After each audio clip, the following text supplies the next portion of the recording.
fadhiya 13 xildhibaan oo ka tirsan golaha deegaanka degmada Laascaanood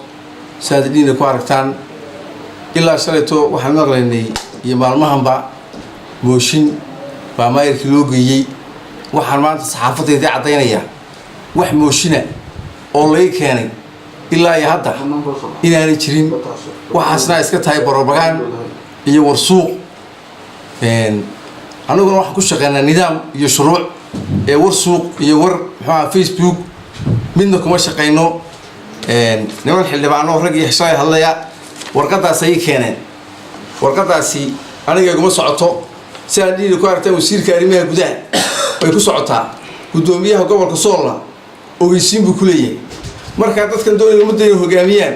ama wax lagu garaysaa aqoontooda inta ay ku sugan tahay ay gaarsiisan tahay aqoontooda inta gaarsiisan tahay dareemaysan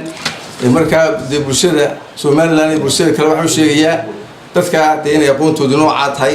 warqadaasna aniga imana qusayso igumana socoto ogeysiin iyo midna kuma lihi wasiirka daaqiliga iyo gudoomiyaha gobolka Sool bay ku socotaa waxa warna dhafoor buu ku yaalaa xildhibaanadii golaha deegaanka